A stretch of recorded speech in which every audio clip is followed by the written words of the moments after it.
नेपाली हामी रहौँला कहाँ, नेपालै नरहे, नेपालै नरहे, उचाइ हाम्रो झुलिन्छ कहाँ, हिमालय नरहे, हिमालय नरहे।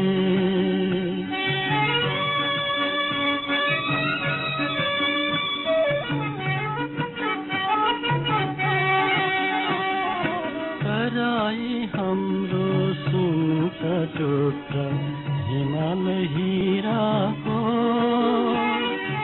माटो र पानी पहिलो धान धरतीका छोराको, के कहाँबाट संसार हेर्छौँ सम्झलै नरहे, सम्झलै नरहे, सम्झलै नरहे। यो नेपाली सिरुचाली संसारमा लम्किन्छ, जुनकिरी झै ज्योति बाली अन्धकारमा चम्किन्छ। यो नेपाली सिरुचाली संसारमा लम्किन्छ।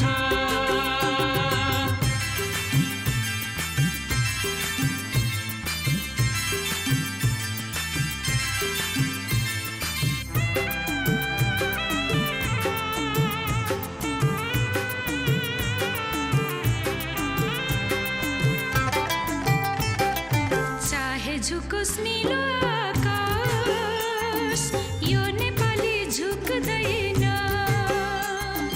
चाहे झुकोस् नीलो आकाश, यो नेपाली झुक्दैन। नेपाली हामी रहौँला कहाँ, नेपालै नरहे, उचाइ हाम्रो झुलिन्छ कहाँ, हिमालय नरहे।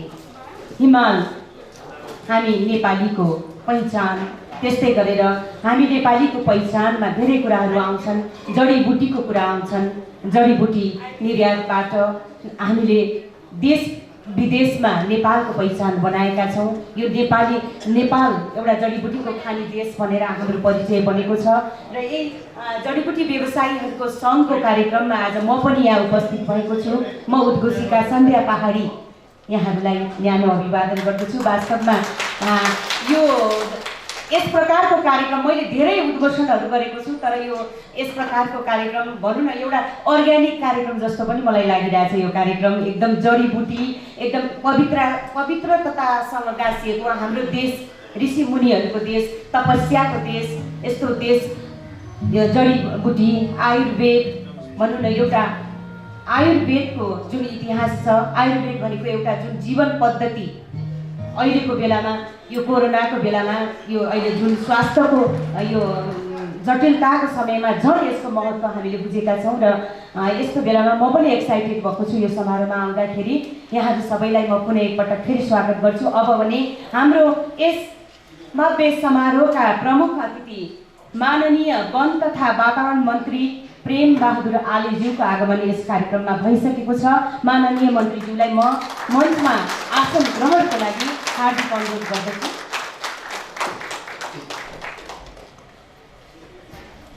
इच्छा यो छ महेश अन्तिम जसै त्यो मृत्यु सैयाजली, मेरो रक्त सुकाउला मगरुला अन्योल भई छटपटी, त्यो बोला मुखमा बुटीहरू परुन् नेपालको केवल, जे माही मसैलको छ मधुरो मिठो चिसो चुम्बन। हाम्रा महान साहित्यकार आदरणीय साहित्यकार बालकृष्ण समज्यूले नेपालको बुटीहरूको बारेमा यसरी यसको महत्त्वको बारेमा धेरै अगाडि नै भन्नुभएको थियो। उहाँको इच्छा कविताबाट लिएको मैले यो पंक्ति हो। र आज हामी जडीबुटी व्यवसायी सङ्घको यस कार्यक्रममा हामी भेला भएका छौँ। यही जडीबुटी सम्बन्धी काम गर्ने व्यवसायीहरूको सङ्गठन र सर्वप्रथम म यस जडीबुटी सङ्घका अध्यक्ष श्री विष्णु भण्डारीज्यूलाई अध्यक्षको आसन ग्रहणका लागि निवेदन गर्दछु। आजको यस समारोहका प्रमुख अतिथि वन तथा वातावरण मन्त्री माननीय प्रेमबहादुर आलेज्यूलाई प्रमुख अतिथिको आसन ग्रहण गरेर समारोहको गरिमा बढाइदिनु हुन म निवेदन गर्दछु। वन विभागका प्रतिनिधि उपमहानिर्देशक देवेश मणि त्रिपाठीज्यू, उहाँलाई म मञ्चमा आसन ग्रहणको लागि निवेदन गर्छु। र डिभिजन वन कार्यालयबाट श्री बद्री कुमार कार्कीज्यू, उहाँलाई म मञ्चमा आसन ग्रहणको लागि अनुरोध गर्छु। बद्री कुमार कार्की सरलाई।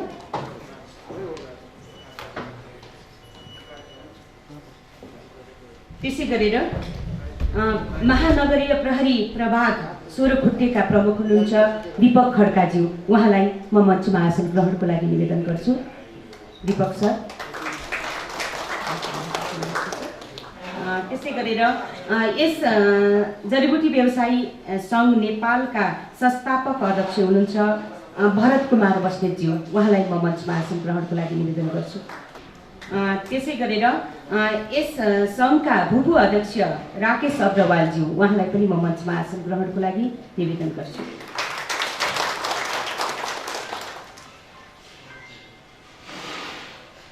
त्यसै गरेर निवर्तमान अध्यक्ष हुनुहुन्छ श्री धनबहादुर लामाज्यू, उहाँलाई पनि म मञ्चमा आसन ग्रहणको लागि बोलाउँछु। त्यस्तै फेडरेसन अफ नेपाल एक्सपोर्ट्स एसोसिएसनका उपाध्यक्ष तथा महिला उद्यमी महासङ्घका अध्यक्ष देविका बुढाथोकीज्यू, उहाँलाई म मञ्चमा आसन ग्रहणको लागि निवेदन गर्छु। देविका बुढाथोकीज्यू।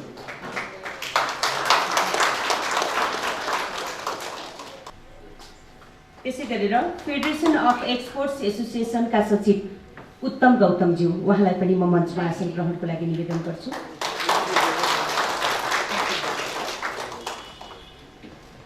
त्यसै गरेर Nepal herbs and herbal products सङ्घका अध्यक्ष श्री प्रेमराज तिवारीज्यू, उहाँलाई पनि म मञ्चमा आसन ग्रहणको लागि निवेदन गर्छु।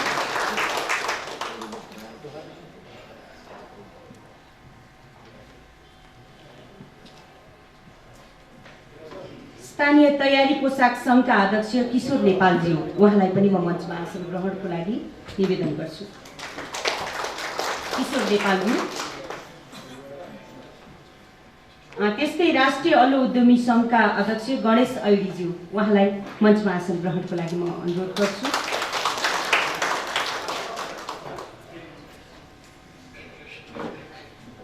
यस संस्थाका सल्लाहकार आदरणीय देवेन्द्र ढकाल सर, उहाँलाई म मञ्चमा आसन ग्रहणको लागि निवेदन गर्छु।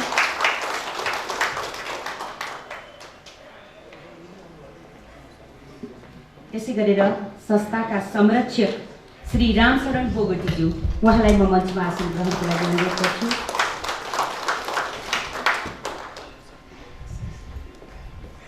संस्थाका वरिष्ठ उपाध्यक्ष श्री मञ्जीव साक्यज्यू, उहाँलाई म मञ्चमा आसन ग्रहणको लागि अनुरोध गर्छु।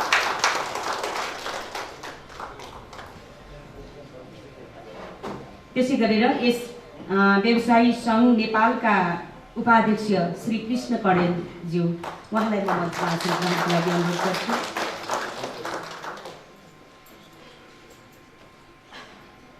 त्यसै गरेर अर्का उपाध्यक्ष हुनुहुन्छ जङ्गबहादुर गुरुङज्यू, उहाँलाई पनि म मञ्चमा आसन ग्रहणको लागि निवेदन गर्छु।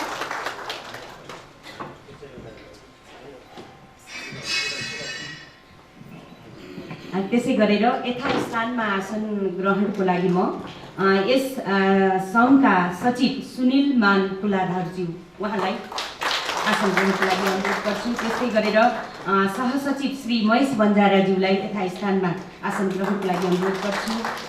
कोषाध्यक्ष हुनुहुन्छ विक्रम राज कुँवरज्यू, उहाँलाई यथास्थानमा आसन ग्रहणको लागि म निवेदन गर्छु। त्यसै गरेर वरिष्ठ सदस्य हुनुहुन्छ जगदीश चन्द्र घिमिरेज्यू, उहाँलाई यथास्थानमा आसन ग्रहणको लागि अनुरोध गर्छु। सदस्यहरूमा श्रीमती देशमाया लामाज्यू, उहाँलाई म आसन ग्रहणको लागि अनुरोध गर्छु। त्यसै गरेर मनोरथ गौतमज्यू, उहाँलाई आसन ग्रहणको लागि अनुरोध गर्छु।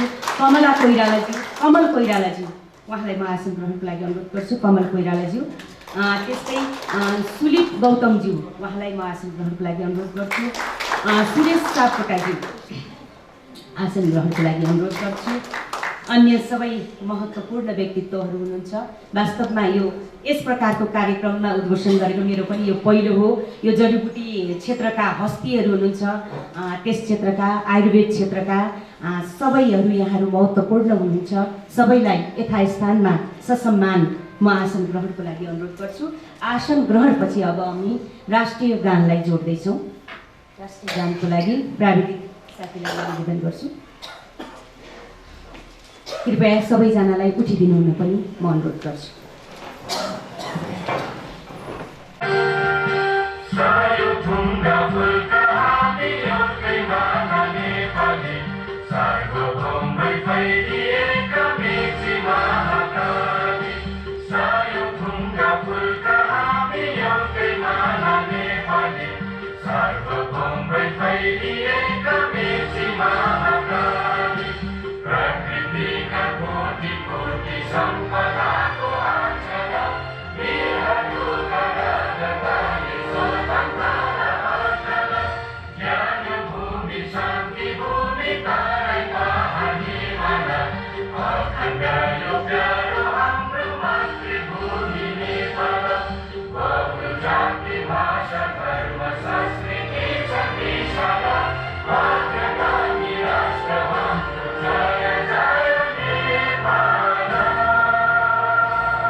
जुन महत्त्व छ यो जडीबुटीको, यस जडीबुटी व्यवसायमा लाग्नेहरूका आफ्नै खालका समस्याहरू छन्, थुप्रै समस्याहरू छन्। त्यसका बारेमा आज यहाँ कुरा आउलान् र समाधानका उपायहरूका बारेमा कुरा आउलान्, सम्भावनाका कुराहरू आउलान् र यो जडीबुटी व्यवसायी सङ्घ नेपाल यही जडीबुटी व्यवसायीहरूलाई एकत्रित गर्न, यिनै समस्याहरूलाई सम्बोधन गर्न, यिनै सम्भावनाहरूको खोजी गर्न लागि परेको संस्था हो। र अब भने यस संस्थाका सहसचिव श्री महेश बन्जाराज्यूलाई म स्वागत मन्तव्यका लागि निवेदन गर्छु। धन्यवाद उद्घोषकज्यूलाई। सम्राट पार्टी प्यालेसको सभा हलमा जडीबुटी व्यवसायी सङ्घ नेपालको 11औं वार्षिक साधारण सभामा संस्थाको तर्फबाट सहसचिव म महेश बन्जारालाई स्वागत मन्तव्य प्रस्तुत गर्ने मौका पाउँदा यस संस्थाप्रति हार्दिक कृतज्ञता व्यक्त गर्न चाहन्छु। संस्थाको निमन्त्रणालाई स्वीकार गरी हजुरहरूको यस गरिमामय उपस्थितिको लागि यस संस्थाको र मेरो व्यक्तिगत तर्फबाट समेत न्यानो अभिवादन सहित स्वागतम स्वागतम स्वागतम। आजको यस 11औं वार्षिक साधारण सभाका सभा अध्यक्ष श्री विष्णु भण्डारीज्यू, श्री वन तथा वातावरण मन्त्री माननीय प्रेमबहादुर आलेज्यू, वन विभागका उपमहानिर्देशक देवेशमणि त्रिपाठीज्यू, संस्थापक अध्यक्ष श्री भरत बस्नेतज्यू, भूतपूर्व अध्यक्ष श्री राकेश अग्रवालज्यू, वर्तमान अध्यक्ष श्री धनबहादुर लामाज्यू, फेडरेसन अफ नेपाल एक्सपोर्टर्स एसोसिएसनका उपाध्यक्ष तथा महिला उद्यमी महासङ्घका अध्यक्ष देविका बडाथुकीज्यू, फेडरेसन अफ नेपाल एक्सपोर्टर्स एसोसिएसनका उपसचिव उत्तम गौतमज्यू, Nepal herbs and herbal product एसोसिएसनका अध्यक्ष श्री प्रेमराज तिवारीज्यू, राष्ट्रिय अल्लो उद्यमी सङ्घका अध्यक्ष गणेश ऐडीज्यू, यस संस्थाका सल्लाहकार श्री देवेन्द्र प्रसाद ढकालज्यू, उपाध्यक्ष जङ्ग गुरुङज्यू, कृष्ण गणेशज्यू, संस्थाका संरक्षक श्री रामशरण बोगटीज्यू, साथै पत्रकार मित्रहरू लगायत यस संस्थाका सम्पूर्ण पदाधिकारी तथा साधारण सदस्यज्यूहरू, 2064 सालमा यस संस्थाको स्थापना भई यस क्षेत्रका अनुकूल प्रतिकूल र हरेक आयामहरूसँग जुझ्दै व्यवधानहरूलाई सुल्झाउँदै निकै मेहनत र सङ्घर्षपूर्ण अवस्थाको बीचमा यस जडीबुटी सङ्घ एउटा केन्द्रीय स्तरको संस्थाको रूपमा स्थापित भएको छ। हाम्रो हरेक धर्म, कला, संस्कृतिसँग जडीबुटीको अन्योन्यासित सम्बन्ध र प्रयोग हुने गर्दछन्। मानव स्वास्थ्यको निमित्त जडीबुटी नै प्रमुख र हाम्रै परम्परागत चिकित्सा पद्धति नै ठिक हो भन्ने पुनर्पुष्टि यस कोभिड-19 महामारीको सामना र विश्वव्यापी प्रयोगबाट पुष्टि हुन आएको छ। लाखौँ कृषक यसमै निर्भर रहेको र अझै लाखौँ बेरोजगारीको समस्या, राज्यको आर्थिक समस्या सबैको समाधानको सम्भावित क्षेत्र हुँदाहुँदै पनि आज किन उपेक्षामा परेको छ? तस्कर तथा अनधिकृत व्यवसायको रूपमा किन हेरिन्छ? सम्बन्धित क्षेत्रबाट पाल्नुभएका तपाईँहरूबाट हाम्रा समस्या, सुझाव र समाधान सम्बोधनको लागि विनम्र अनुरोध र आजको कार्यक्रमको छोटो चिनारी र औचित्यको बारेमा यी उल्लेखित भनाइ राख्दै कोभिड-19 नामक यो महामारीमा हजुरहरूको व्यस्तता र अन्य विषम परिस्थितिका बावजुद हाम्रो निमन्त्रणालाई स्वीकार गरी यस गरिमामय वार्षिक साधारण सभामा उपस्थित भई कार्यक्रमको शोभा र हौसला प्रदान गरिदिनु भएकोमा म पुनः तपाईँहरू सबैलाई हार्दिक स्वागत र आजको कार्यक्रम सफलताको कामना दिँदै मेरो मन्तव्य यहीँ बिच बाँध्न चाहन्छु। धन्यवाद। धन्यवाद सहसचिवज्यू। यति बेला यो स्थानीय तयारी पोसाक सङ्घका अध्यक्ष किशोर नेपालजी यहाँ आउनुभएको छ भन्ने खबर आएको छ। उहाँलाई म आसन ग्रहणको लागि अनुरोध गर्दछु। किशोर नेपालजी।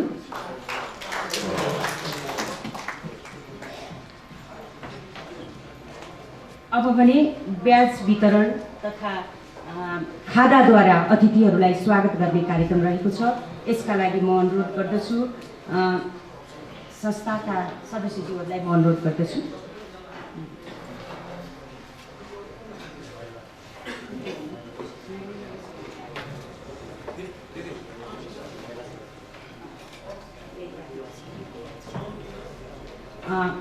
संस्थाका सदस्यहरू देशमाया लामाज्यू कार्य समितिकै सदस्य हुनुहुन्छ। देशमाया लामाज्यू,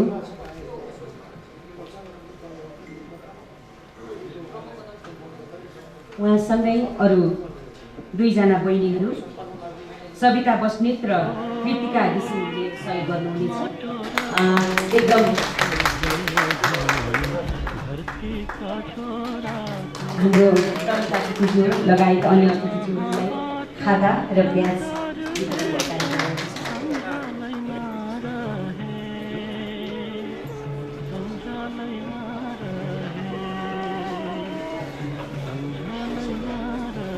रुद्राक्षको माला अध्यक्षज्यूले मालाबाट स्वागत गर्दै हुनुहुन्छ प्रमुख अतिथिज्यूहरूलाई। रुद्राक्ष यो आफैमा एउटा पवित्र शब्द पनि हो र हाम्रो नेपालबाट बाहिर जाँदा हामी चाइना नै जाउँ साथमा आएर एकदम यो माला नेपाली हो भनेर उहाँलाई सोधेको हो भन्नुहुन्थ्यो। हाम्रो लामाहरूको भनेर एकदम उहाँको गेटअप हेर्दा नै एकदम नेपालको कतै एकदम हिमालतिरबाट आउनुभएको जस्तो उहाँलाई देखिराखेको छौँ। हामीले सबैलाई स्वागत गर्दै हुनुहुन्छ एकदम। हामी सबैले एकपटक अतिथिज्यूहरूलाई, प्रमुख अतिथिज्यूहरूलाई तालीबाट स्वागत गरिदिनु म निवेदन गर्छु सबैलाई। अब यो माइकमा छु म, रुद्राक्षको माला लगाएपछि झुटो बोल्नुहुन्न भन्छन्। अब एकदम साँचो बोलेर म उद्घोषण गर्नेछु। यहाँहरूसँग त्यो बाचा पनि हुनेछ।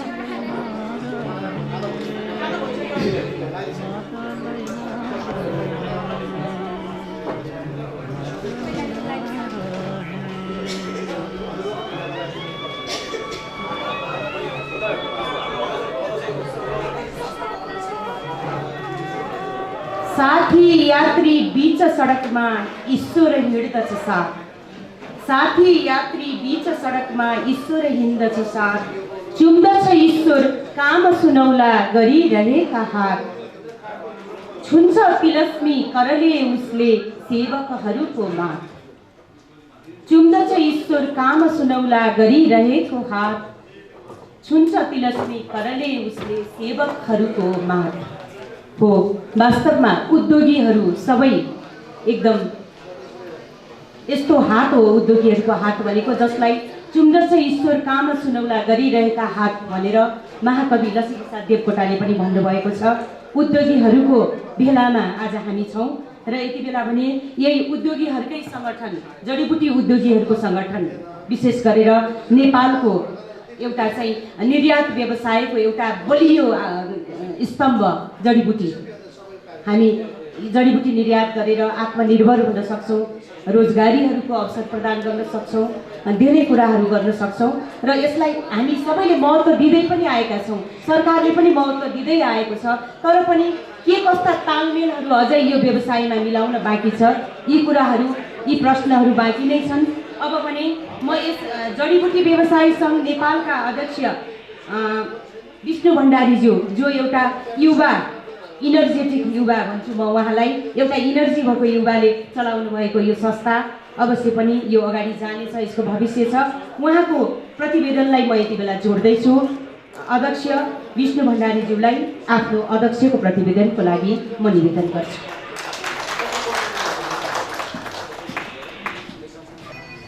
आज यस जडीबुटी व्यवसायी सङ्घको 11औं वार्षिक साधारण सभामा पाल्नुभएका आजका प्रमुख अतिथि वन तथा वातावरण मन्त्री प्रेम बहादुर आलेज्यू, 18 नम्बर वडा अध्यक्षज्यू, वन विभागका महानिर्देशकज्यू, वनस्पति विभागका महानिर्देशकज्यू, काठमाडौँ डिभिजन वन अधिकृतज्यू, महानगरीय प्रहरी प्रभाग सोह्रकुटेका प्रमुखज्यू, फेडरेसन अफ नेपाल एक्सपोर्ट एसोसिएसनका अध्यक्षज्यू, उपाध्यक्षज्यू, सचिवज्यू, विभिन्न सङ्घ संस्थाबाट पाल्नुभएका अध्यक्ष तथा पदाधिकारीज्यू, यस संस्थाका संस्थापक तथा भूतपूर्व अध्यक्षज्यू, निवर्तमान अध्यक्षज्यू, सल्लाहकारज्यू, संस्थाका सञ्चालक समिति पदाधिकारी, पत्रकार मित्रहरू, विभिन्न गैर सरकारी निकायबाट पाल्नुभएका अतिथि, आजीवन औद्योगिक व्यावसायिक र साधारण तथा आगन्तुक मित्रहरू, यस कोभिड-19 को विश्वव्यापी महामारीको विषम परिस्थितिको बावजुद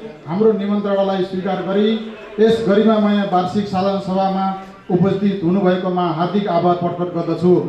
अत हाम्रो क्षेत्रबाट यस जडीबुटी व्यवसायलाई अझ मर्यादित र व्यवस्थित गर्न सक्दो प्रयासको थप प्रतिबद्धता व्यक्त गर्दै यो प्रतिवेदन यहाँहरू समक्ष प्रस्तुत गर्ने अनुमति चाहन्छु। यहाँहरूलाई अवगत नै छ, यस वर्ष कोभिड-19 को कारण विश्व मानव जगत नै सन्तासमय रह्यो। हाम्रो जडीबुटी क्षेत्र पनि यसबाट अछुतो रहन सकेन। यस सन्तासमय वातावरणको बावजुद पनि हामीले यस जडीबुटी क्षेत्रमा महत्त्वपूर्ण कार्यहरू गर्न सफल भयौँ। कोभिड-19 को कारण सङ्कलन इजाजत कोसार पसार बन्द रहेका यस जडीबुटी क्षेत्र पुनः सुचारू गर्न, जडीबुटीको महत्त्वबारे बुझाउन सम्बन्धित निकायहरूमा पहल गरी पुनः सङ्कलन इजाजत ओसार पसार र निर्यात कारोबार सुचारू गराइयो। जडीबुटी क्षेत्रमा सुधार गर्न र संशोधन गरी निर्यात बढाउन उद्योग तथा वाणिज्य मन्त्रालयलाई 7 बुँदे सुझाव पत्र पेश गरी यसलाई लागू गराउन पहल गरियो। वन विभाग, वनस्पति विभाग, डिभिजन वन कार्यालयहरूले आयोजना गरेको जडीबुटी संरक्षण सम्बन्धी तालिम, जडीबुटी खेती विस्तार, गुणस्तरीय जडीबुटी उत्पादन सम्बन्धी वन ऐन तथा निवाली संशोधनको अन्तर्क्रिया कार्यक्रमहरूमा सक्रिय सहभागी भई सुझावहरू पेश गरियो। कारोबार भइरहेको तर वन ऐन तथा निवालीमा समावेश नभएका 47 वटा जडीबुटीलाई वन ऐन तथा निवालीमा समावेश गर्न र आर्थिक वर्ष 2077-78 को लागि नीति तथा कार्यक्रममा समावेश गर्नुपर्ने महत्त्वपूर्ण 13 वटा सुझावहरू सम्बन्धित वन तथा वातावरण मन्त्रालय, राष्ट्रिय योजना आयोगमा पेश गर्ने कार्य गरियो। भारत लगायत तेस्रो मुलुकबाट आयात भइरहेको जडीबुटीहरूलाई प्रतिस्थापन गराउन, बेरोजगार घटाउन विभिन्न जिल्लाहरूमा जडीबुटी खेती अनुसन्धान परीक्षण गरी उत्पादन सुरु गरियो। युकेएड स्किल सिप नेपालले आयोजना गरेको विभिन्न तालिम तथा कार्यक्रमहरूमा सहभागी जनाइयो। कोभिड-19 को विषम परिस्थितिमा पनि संस्थामा हामीले 35 जना सदस्य थप गर्ने कार्य गरियो। जडीबुटी व्यवसायमा आबद्ध सम्पूर्ण व्यवसायी तथा कृषकहरूका लागि राष्ट्र बैङ्कको नीति अन्तर्गतको बिना धितोको सहुलियतपूर्ण कर्जालाई एनएमबी बैङ्कसँग सम्झौता गरी हाम्रा सदस्यहरूलाई संस्थाको सिफारिसमा बैङ्कबाट कर्जा उपलब्ध गराउने कार्य गरियो। जडीबुटी व्यवसायी तथा यस संस्थामा आबद्ध सदस्यहरूका लागि परेका हरेक व्यावसायिक समस्याहरूमा जिम्मेवार भई समाधान गरियो। यस वर्ष अरू वर्ष जस्तो सहज परिस्थिति रहेन। कोभिड-19 ले आक्रान्त विषम परिस्थितिमा पनि यस संस्थाको आर्थिक व्यवहार कम गर्न संस्थाको अफिसलाई नरदेवीमा स्थानान्तरण गरी संस्थालाई चुस्त दुरुस्त र अद्यावधि गर्ने कार्य गरियो। माथि उल्लेखित कार्यहरू केही उदाहरण मात्र हुन्। संस्था र सदस्यहरूका हक हितका लागि व्यवसायका विभिन्न समस्याहरू निराकरण गर्न अथक प्रयास गरियो। विभिन्न सङ्घ संस्थाहरूको निमन्त्रणामा सहभागी गर्नुको साथै संस्थाले महत्त्वपूर्ण भूमिका निर्वाह गर्दै आइरहेको जानकारी यहाँहरू समक्ष गराउन चाहन्छु। अन्तमा हामी भौगोलिक विविधताले सम्पन्न सबै खाले हावापानी भएको परम्परागत ऋषिमुनिहरूको तपोभूमि, आयुर्वेद र जडीबुटीहरूको खानी देश, 7000 भन्दा बढी जडीबुटी प्रजातिका जडीबुटीहरू, औषधीय गुण भएका वनस्पति नेपाल र नेपालीका लागि मात्र नभई संसारका सबै मानव जातिलाई प्रकृतिले दिएको सुन्दर उपहारमध्ये एक अद्वितीय उपहार भएको देशका नागरिक हामीले जल जमिन र जङ्गललाई अधिकतम सदुपयोग गरी हामीले भन्ने गरेको समृद्ध नेपाल, सुखी नेपाली हाम्रै पालामा बनाउन सकिन्छ। यहाँ स्थानीय निकायको जनप्रतिनिधिहरू पनि हुनुहुन्छ, जडीबुटीसँग सम्बन्धित निकायका प्रतिनिधिज्यूहरू पनि हुनुहुन्छ। सर्वप्रथम यस क्षेत्रलाई हेर्ने दृष्टिकोणमा परिवर्तन हुन आवश्यक छ। साथै सरकारका तर्फबाट बाधक रहेका नीति नियममा समय सापेक्ष परिवर्तन गरी दिगो सङ्कलन अभ्यास गर्न जरुरी छ। सङ्कलन गर्दा वनलाई हानि नोक्सानी नगर्ने प्रकृतिका जडीबुटीहरू, निर्यात गर्न सकिने झ्याउ जस्ता अरबौं रुपियाँ आम्दानी गर्न सक्ने जडीबुटीहरू, वनस्पतिहरू सरकारले बिना कारण प्रतिबन्धित गरेको छ। यसलाई तुरुन्त फुक्का गर्नुपर्ने देखिन्छ। प्राकृतिक रूपमा भएका जडीबुटीहरूलाई संरक्षण गर्दै खेती विस्तार, अनुसन्धान, तालिम, अनुदान, उपकरण, मेसिन औजारहरूमा आयात गर्दा भन्सार सहुलियत, खेती भएका जडीबुटीहरूलाई कृषि सरह ओसार पसार गर्न पाउनुपर्ने व्यवस्था, बिल बिजकको आधारमा निर्यात गर्न पाउनुपर्ने व्यवस्था गरिनुपर्दछ। साथै यस क्षेत्रमा समस्याहरू त यावत छन्। समयको कारणले मैले सबै समस्याहरू भन्न सकिनँ। हामीलाई यस जडीबुटी क्षेत्र हेर्ने निजी क्षेत्रको सहभागितामा जडीबुटी विकास बोर्ड गठन गर्न जोडदार माग गर्दछौँ। उल्लेखित समस्याहरू समाधान भएमा जडीबुटी खेती, जडीबुटी व्यवसायबाट निर्यात बढाई अरबौं रुपियाँ भित्राउन सकिन्छ। यस क्षेत्रबाट आर्थिक क्रान्ति गरी राष्ट्रलाई समृद्ध बनाउन सकिन्छ। गरिबी र बेरोजगार समस्या समाधान गर्न सकिन्छ। यति भन्दै मेरो वार्षिक प्रतिवेदन यही टुङ्गाउन चाहन्छु। धन्यवाद। जय जडीबुटी, जय किसान।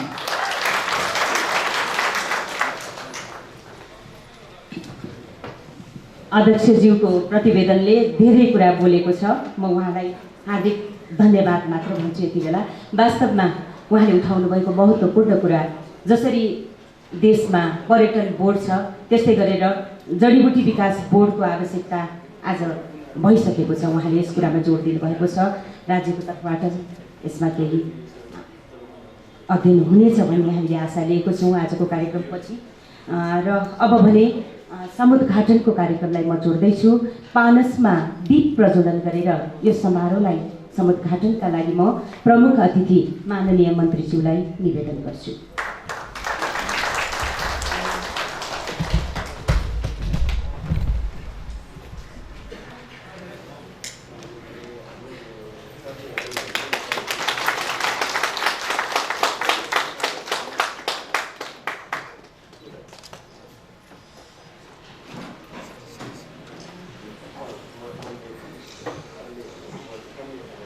माननीय मन्त्रीज्यूलाई दीप प्रज्वलनको लागि हार्दिक धन्यवाद।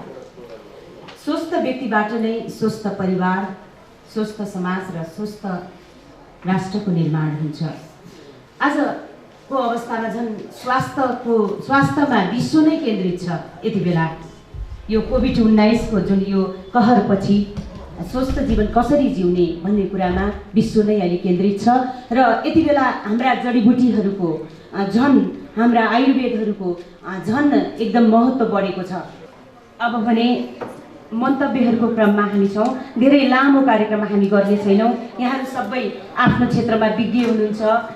यहाँहरू एकजनाले बोल्नुभयो भने नि कति घन्टा जान सक्छ हामीलाई थाहा छ। तर समयको पाबन्दी, मन्त्रीज्यूको अत्यन्त व्यस्त समयको लाई हामीले बुझ्नेछौँ र आफ्नो मन्तव्यलाई त्यही अनुसार राख्नेछौँ भन्ने मैले आशा लिएको छु। यति बेला म दीपक पाण्डेज्यूलाई जडीबुटीको वर्तमान अवस्था र चुनौतीका विषयमा आफ्नो मन्तव्य राखिदिनु हुन अनुरोध गर्दछु। दीपक पाण्डेज्यू सदस्य हुनुहुन्छ यस जडीबुटी व्यवसायी सङ्घका, त्यसै गरेर विज्ञ हुनुहुन्छ यस क्षेत्रमा। सरलाई मैले अनुरोध गरेँ र समयको कुरा पनि अघि मैले सम्झाइसकेँ। धन्यवाद। 11औं वार्षिक साधारण सभामा यहाँहरूलाई हार्दिक स्वागत र नमस्कार अर्पण गर्दछु।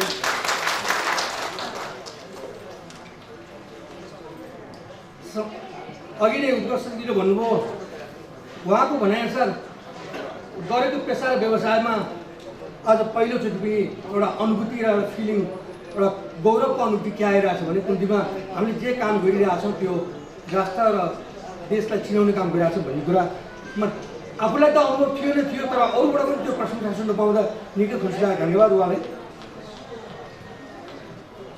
मैले भनेका शब्द र कुनै कुराहरूमा धेरै कुण्ठा र भावनाहरू जोडिएको हुनसक्छ। यहाँ सब पहिल्यै म क्षमा प्रार्थी छु।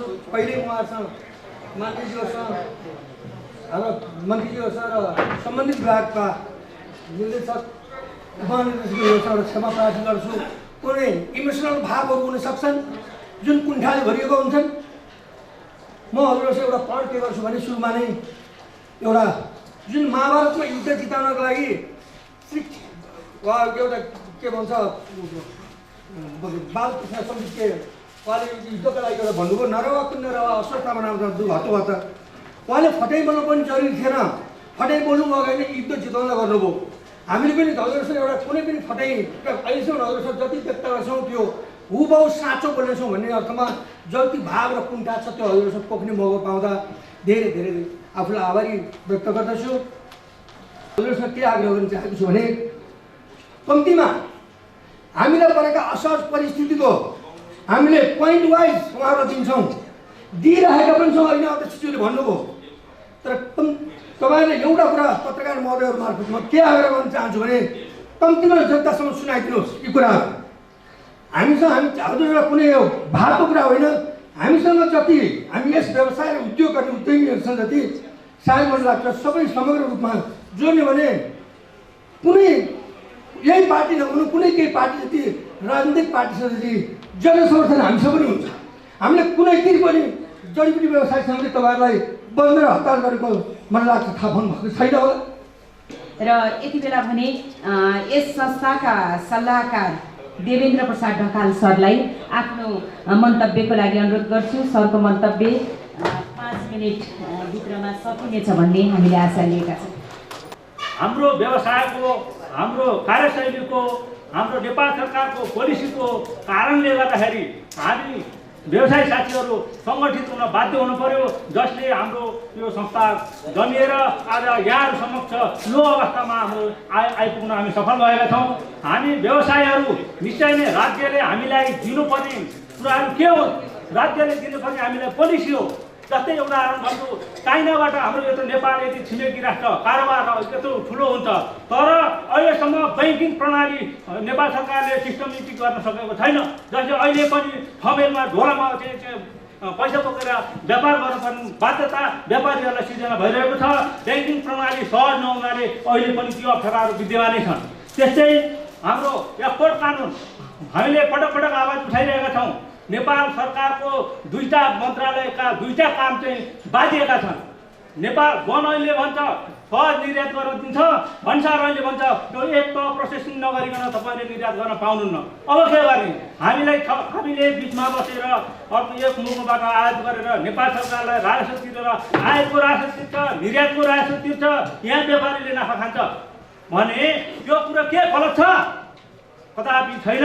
यो कुरालाई कसरी सहज गर्न सकिन्छ त्यो कुरो चाहिँ हामी सरकारी निकायहरूलाई अहिले तुरुन्तै यो विषयमा चाहिँ समाधान गर्नलाई हार्दिक आग्रह गर्दछु। त्यस्तै हामी व्यवसायलाई खालि राजस्वको चाहिँ यिनीहरूले चाहिँ खुवाउन खोज्छन् भन्ने खालको भ्रम कतै कतै मैले सुन्छु। यो जडीबुटी व्यवसाय सङ्घले अस्ति भर्खरै हाम्रो नेपाल सरकारको ऐन नियम संशोधनको लागि जब सिफारिस गरेको छ त्यहाँ तपाईँले हेर्न सक्नुहुन्छ।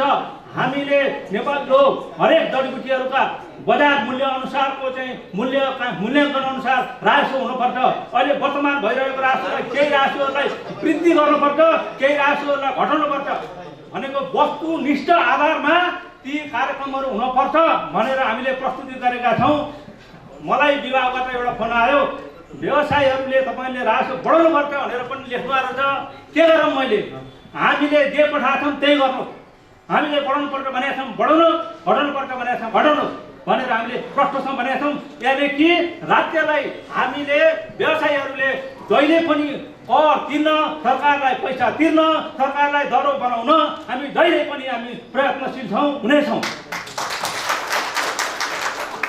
त्यस्तै गरेर यो अध्यक्षज्यूको प्रतिवेदन आइसकेको छ। झ्याउको प्रतिवेदन हुँदा हामी सम्बन्धित निकायमा हामी गएका थियौँ। किन प्रतिबन्ध भयो सर भन्दाखेरि झ्याउ निकाल्दाखेरि जनताले रुखै काट्दिए। रुखै गाड्दाखेरि केही होला घटना केही भएका पनि हुन सक्छन्, त्यो सत्य पनि हुनसक्छ। तर स्थानीय निकाय अहिले प्रभावशाली छ। नेपाल सरकारका स्थानीय स्तरमा वनका निकायहरू राखिएका छन्। यी के कारण राखिएका छन्? स्थानीय जनताहरूलाई सुसूचित गर्न, रुख काट्ने गर्न हुँदैन, यसरी निकाल्नुपर्छ। तिनीहरूलाई प्रोग्राम नेपाल सरकारले बजेट विनियोजन गरेको हुन्छ, तिनीहरूलाई झ्याउ निकाल्नको लागि रुखमा चल्ने विभिन्न चाहिँ सामानहरू तपाईँहरूले चाहिँ औजारहरू उपलब्ध गराउनु, न कि हामीलाई पैसा चाहिएको छैन, उनीहरूलाई हामीलाई प्रविधि चाहिएको छ। अन्तर्राष्ट्रिय जगतमा हुने प्रविधि सम्बन्धी भ्रमण कार्यक्रममा नेपाल सरकारबाट खालि कर्मचारी व्यवसायीको नाममा आएका पैसा कर्मचारीहरू मात्रै घुमेर आउनु हो। उहाँहरूले हामीलाई भन्नु पर्यो त्यहाँहरूले व्यवसायमा कति योगदान गर्न भ्याउनुभयो अथवा व्यवसायको निमित्त तपाईँहरूको चाहिँ प्रयत्न केमा भयो त्यसको लेखाजोखा हुनु जरुरी छ। जहाँ कि हामी व्यवसायहरू त्यहाँ उपस्थित हुन सकेनौँ, त्यहाँको प्रविधि बारेमा जान्न सकेनौँ। यो कुरो चाहिँ यस्ता सरकारी निकायहरूबाट कार्यक्रमहरू सञ्चालन हुँदाखेरि अत्यन्त कृषि क्षेत्रलाई समावेश गरेर सल्लाह गरेर मात्रै अगाडि बढाइयोस् भन्ने म हार्दिक आग्रह गर्न चाहन्छु। त्यसै गरी हामी हाम्रो जडीबुटी व्यवसाय गरिरहेका छौँ। लिएर ओसार पसारको क्रममा हामीले चाहिँ जहिले पनि दुःख पाइरहेका छौँ। नेपाल सरकारका गृह मन्त्रालयका प्रतिनिधि हाम्रो सर यहाँ यही हुनुहुन्छ। म उहाँलाई के आग्रह गर्न चाहन्छु भने जब तपाईँले कुनै पनि जडीबुटीहरूको अनुसन्धान अथवा तपाईँले पक्राउ गर्दा अथवा सम्बन्धित निकायमा चाहिँ हेर्दा तपाईँहरूले वस्तुनिष्ठ आधारमा तपाईँले कमसेकम अध्ययन गर्ने प्रयास गर्नुहोस्। उहाँहरूले के गर्नुहुन्छ, हामीले लिएर हिँडेका जडीबुटीहरू समाजमुक्त लहर वन कार्यालयलाई पठाइदिनुहुन्छ। अनि लास्टमा देख्दाखेरि के हुन्छ, ठुलो परिमाणको अवैध जडीबुटी भनेर लेखिदिनुहुन्छ। तर लास्टमा के लेखिदिनुहुन्छ, उहाँहरू नेपाल यहाँ योसँग संलग्न कागजातहरू पनि यसै साथ पठाइएको छ भने जब त्यो सामानको भ्यालु बोक्ने, त्यो सामानको चाहिँ नियम बोक्ने कागजातहरू संलग्न छन् भने ती कसरी अवैध हुन सक्छन्? यो कुरो चाहिँ हामीले जहिले पनि हाम्रो वास्तविकता हो। यो कुरोमा चाहिँ जहिले पनि ख्याल गर्नुहोस्। त्यो न कि सामान र चाहिँ त्यसमा भएका छुटपुर्जीहरू सही सलामत छन् छैनन् ती कुराहरू जहिले पनि यहाँहरूले चाहिँ ख्याल गर्ने अथवा जान्नु नहुने सम्बन्धित निकाय हाम्रो जडीबुटी व्यवसाय सङ्घ छ। त्यो जडीबुटी व्यवसाय सङ्घले तपाईँहरूलाई जहिले पनि सहयोग गर्न तयार छ। यो कुरो ख्याल गर्नु होला भन्ने आग्रह गर्छु। यो खेती सम्बन्धी विषयमा पूर्ववक्ताले भनिसक्नु भएको हुनाले हामीलाई यो खेतीबाट उत्पादन भएका जडीबुटीहरूलाई फास्ट ट्र्याकिङको व्यवस्था हाम्रो कानुनमा व्यवस्था गर्नुपर्छ, व्यवहारिक रूपमा आउनुपर्छ, त्यसपछि हामीले यो गर्न सक्छौँ हुनुपर्छ भनी यस्तो नभएको पूर्ववक्ताले भनिसक्नु हुनाले मैले त्यसमा चाहिँ थप कुरा गर्न चाहिनँ। अब म अर्को कुरो भन्ने छु, हामीले अन्तर्राष्ट्रिय बजारमा देशको एउटा जडीबुटीलाई चिनाउन पहिचान गर्नको लागि नेपाल हट भन्ने 3टा जवान नेफर हिन मिलेर 3टा संस्थाले जन्माएको जुन हाम्रो नेपाल हटको लोगो छ, त्यो लोगो अहिलेसम्म पनि नेपाल सरकारले अहिलेसम्म पनि दर्ता गरिसकेको छैन। तर प्रोसेसमा जान बाध्य भएको छ। किन बाध्य भएको छ? युरोपले मानिसक्यो, अमेरिकाले मानिसक्यो, तर हाम्रो घरको सरकारले मान्दैन अहिलेसम्म। के हो यो तरिका? दुनियाँले चिनेको हामी नचिने, आफ्नो घरको टिम नचिने, के हो यो? कहाँको नियम हो यो? नियम भनेको सहजताको लागि ल्याइन्छ, यथार्थताको लागि ल्याइन्छ। ती कुराहरू जहिले पनि चाहिँ हाम्रो लागि हुन पर्यो। सरकारले पोलिसी दियो, सरकारलाई दिने काम हामीले गर्छौँ, न कि हामीले चाहिँ कुनै त्यसमा चाहिँ छलकपट गर्ने हाम्रो कहिले पनि उद्देश्य हुने छैन भन्ने प्रण गर्दछु। यति भन्दै कुराहरू अब समय चाहिँ हाम्रो आजका प्रमुख अतिथिज्यूलाई धेरै समयको हतारो भएको भन्ने पटक मलाई जानकारी आइसकेको हुनाले मैले यहाँभन्दा थप कुराहरू विषय वा प्रसङ्ग अथवा यस्तै स्थलहरू पाउँदाखेरि अवश्य नै यहाँहरूसँग साझेदारी गर्ने प्रयास गर्नेछु भन्दै मेरो 2 शब्द यहीँ अनुमति चाहन्छु। धन्यवाद। धन्यवाद सल्लाहकारज्यूको एकदम दह्रो सल्लाह आएको छ। मन्त्रीज्यूले सुनिराख्नु भएको छ, सम्बन्धित क्षेत्रमा पुग्नेछ उहाँका यी कुराहरू। र अब भने सङ्गीतलाई जोड्दैछौँ हामी। यही सङ्गीत लिएर आउँदै हुनुहुन्छ हाम्रो बहिनी सीमा सङ्ग्रौला, गायिका सीमा सङ्ग्रौला। उहाँका आफ्नै गीतहरू पनि त्यसो त थुप्रै गीतहरू निस्किएका छन्, एल्बम पनि छ। र यति बेला पनि फुलको आँखामा फुलै संसार एउटा शीतल शान्त गीत लिएर बहिनी यहाँ स्टेजमा आउँदै हुनुहुन्छ। फुलको आँखामा फुलै संसार, काँडाको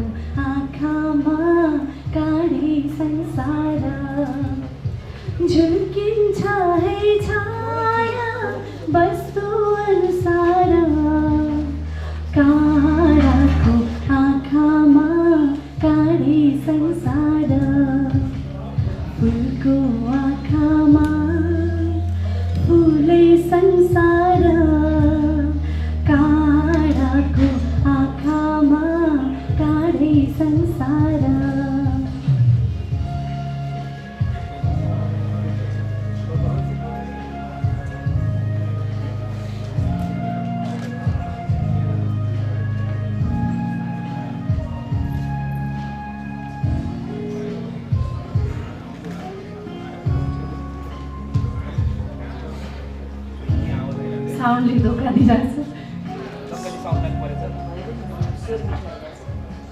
चित्त शुद्ध होस् मेरो भोलि बुद्ध होस् मेरो पैतालाले किरै नमरोस् चित्त शुद्ध होस् मेरो भोलि बुद्ध होस् मेरो पैतालाले किरै नमरोस् राम्रो आँखामा खुल्छ राम्रै संसार ताराको आँखामा टाढै संसार फुलको आँखामा फुलै संसार ताराको आँखामा टाढै संसार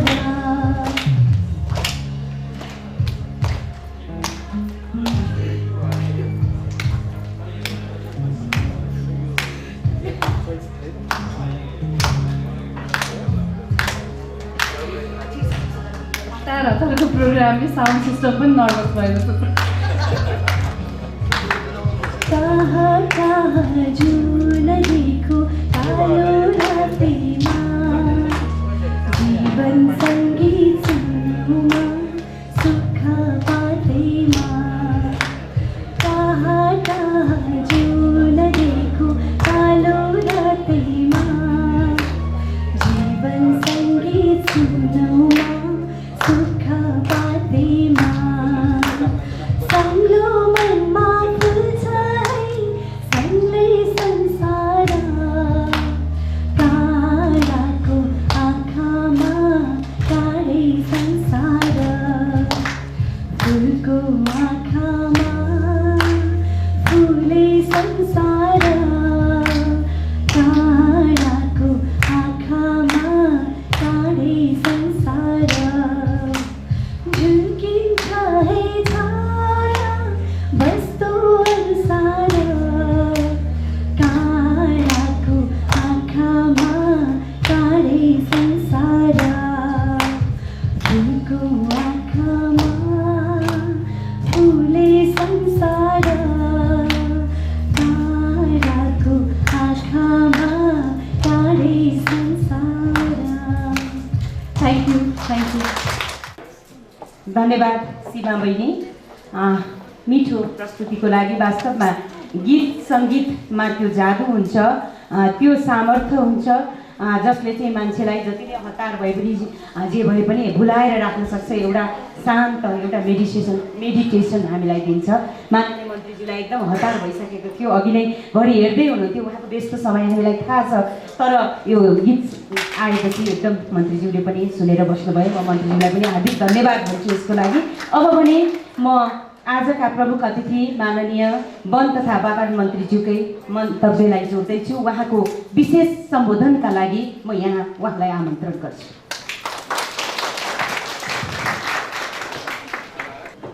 धन्यवाद।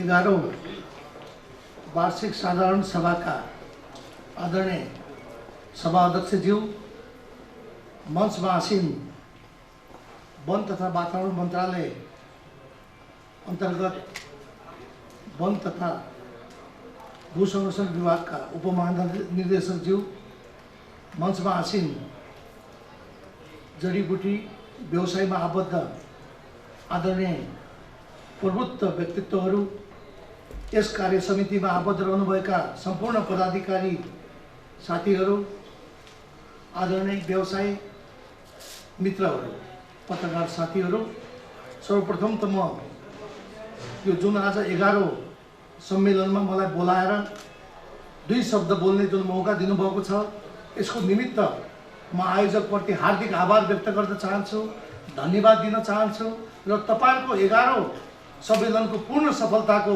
शुभकामना पनि व्यक्त गर्न चाहन्छु। वास्तवमा मैले यो मन्त्रालय सम्हालेको आज करिब 2 महिना 4 दिन पुरा भएको छ।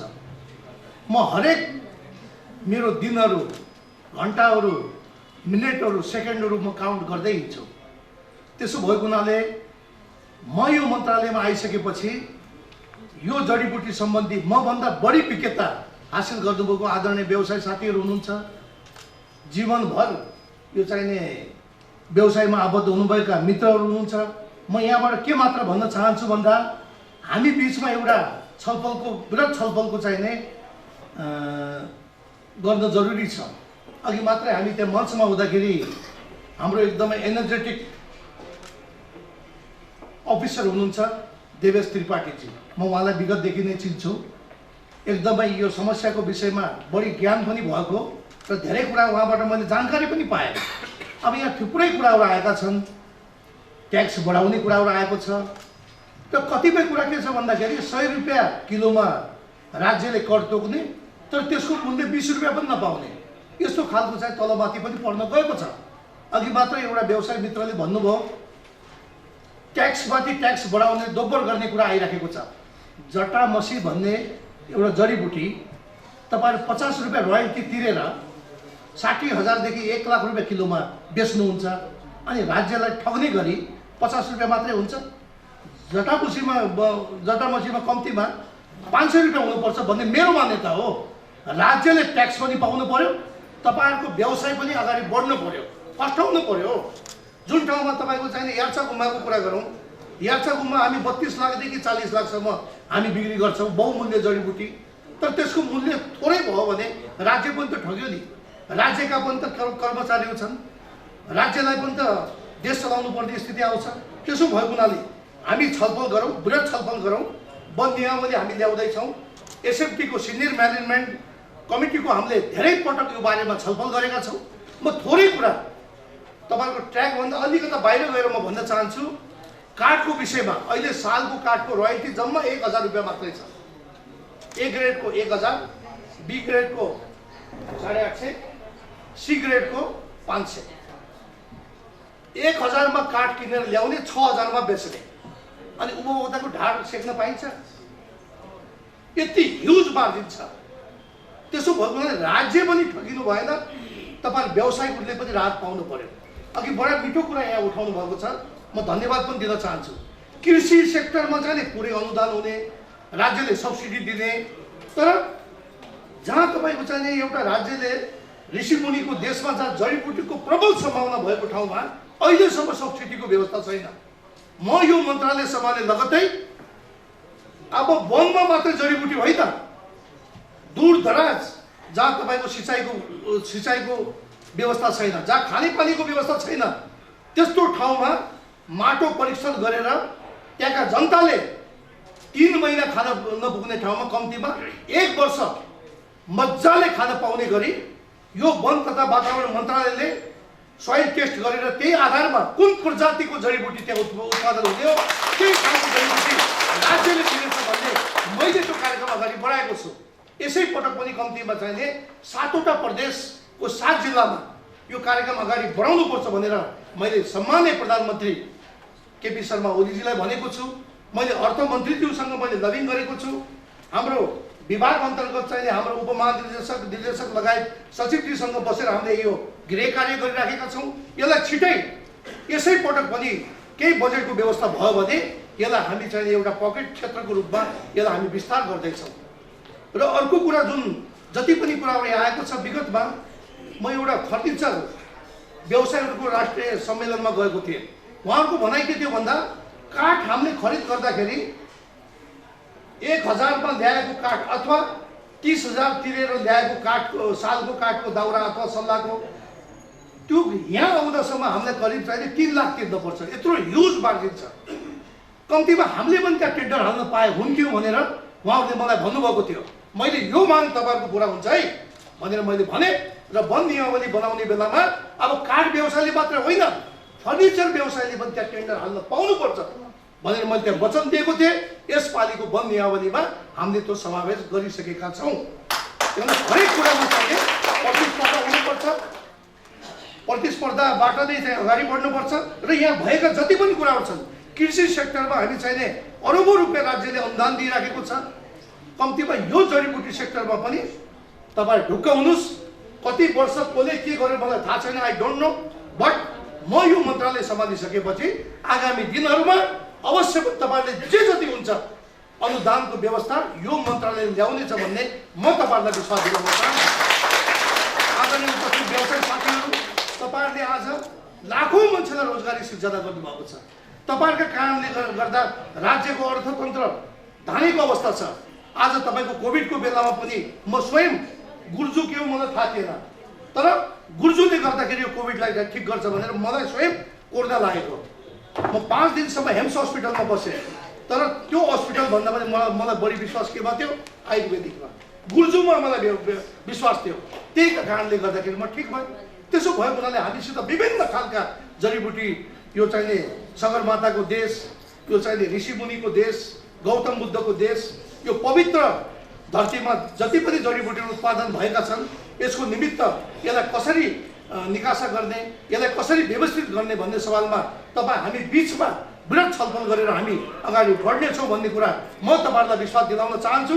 र व्यवसायी साथीहरूको हक हितको निमित्त यो मन्त्रालयले गर्नुपर्ने कामहरू सम्पूर्ण काम हामी गर्दैछौँ भन्ने कुरा तपाईँहरूलाई विश्वास दिलाउँदै, तपाईँहरूले यो व्यवसायमा ब्याङ्कबाट आफ्नो घर जग्गा जमिन सारा डिग राखेर, ब्याङ्कमा लोन राखेर कतिपय चाहिने व्यवसायहरू आज धराशयी भएको छ, तिनलाई पनि माथि उकास्ने गरी राज्यले त्यो बारेमा पोलिसी बनाउनेछ भन्ने कुरा तपाईँहरूको माझमा राख्दै, अन्तमा जुन यो झाउको कुरा आएको छ, वास्तवमा यो विगतदेखि नै यो खस्किएको कुरा हो।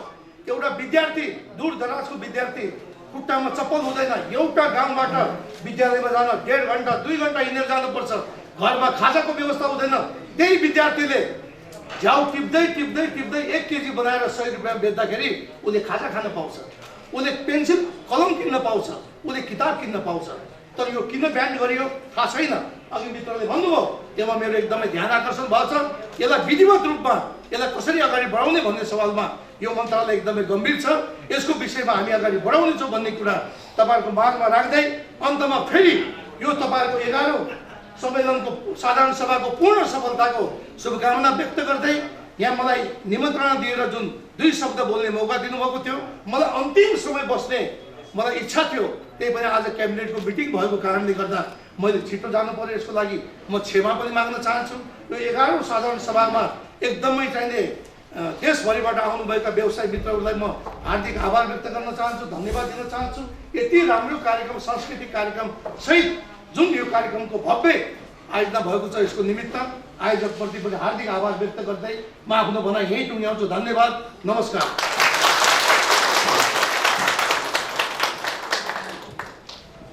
मन्त्रीज्यूलाई उहाँको यो महत्त्वपूर्ण सम्बोधन, जुन सम्बोधनमा जडीबुटी व्यवसायीहरूका धेरै कुराहरू आए, यसबाट अवश्य पनि जडीबुटी व्यवसायीहरू प्रोत्साहित भएका छन् भन्ने हामीले आशा गरेका छौँ। र मन्त्रीज्यूलाई हार्दिक धन्यवादको तालीसहित उहाँलाई विदाई गरिदिनु सबैलाई अनुरोध गर्दछु।